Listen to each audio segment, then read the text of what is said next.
Wasting taxpayer dollars on the overfunding of the bullet train is a problem that should be solved by legislation being put in place to halt the building of this train.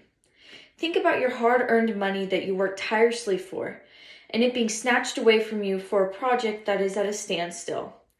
Every single year, taxpayer money is contributed to the bullet train, yet no results have been presented. This money is typically taken from the general fund.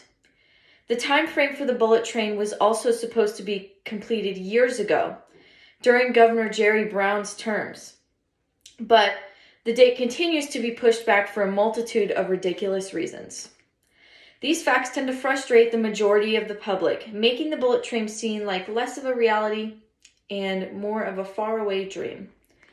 Despite California already being one of the most expensive states in the country to live in, Californians are also forced to contribute money to a bullet train that would not be a good use of their money. The reason for this is because the budget continues to increase over the years.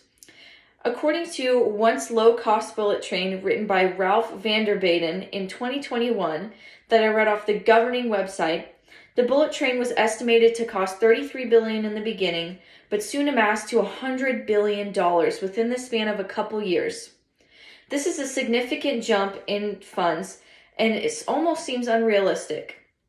Along with the funding issue, there are many more to take into account. Once again, stated by Ralph, there is also $800 million in overrun fees. The train continues to take in taxpayer money, and no ground has been broken yet. When citizens pay this much money, we expect better results, rather than empty promises. Another issue is the effect that the train could have on the environment. The whole premise of this train being built was to eliminate our output of carbon dioxide into the atmosphere, along with other harmful substances. But this seems to be in vain.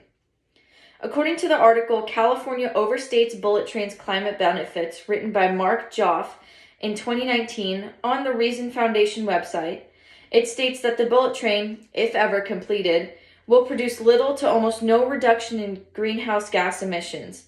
It's almost as if there's no benefit to building this train.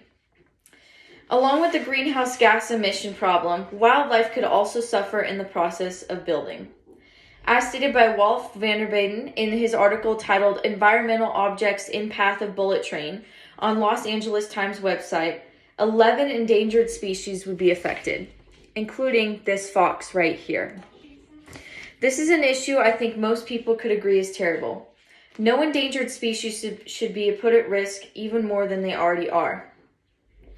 By voting this project out of business, since it is started out as a proposition, we could save so much money and resources for the state. Legislation should be instated to stop the building of this train. In the past, other states have also approached projects similar to the bullet train, and they've failed due to similar circumstances we are dealing with now. On the NASA website, according to Virginia Greenman, in the article The Big Dig, Learning from a Mega Project, it is said that the Big Dig started with a budget of $2.56 billion and finally ended with a budget of $14.8. Sound familiar? History tends to repeat itself, and it seems like the Big Dig is an example of that.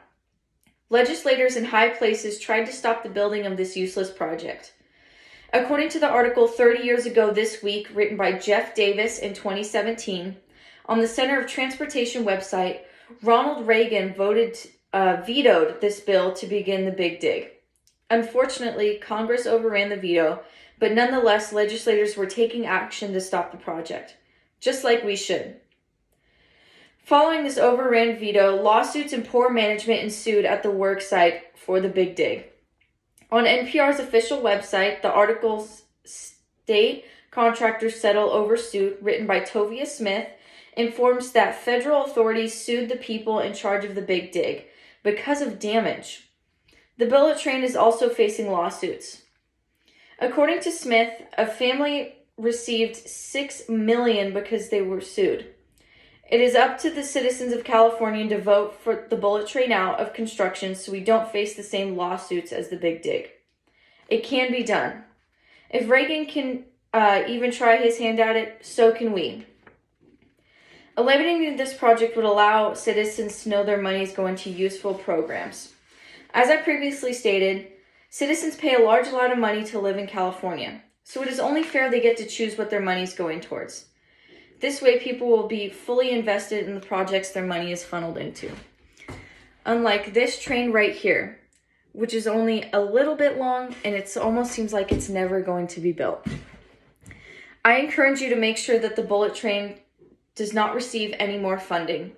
You can sign a petition comedically known as Stop the $1 Billion Budget Train Boondoggle on change.org.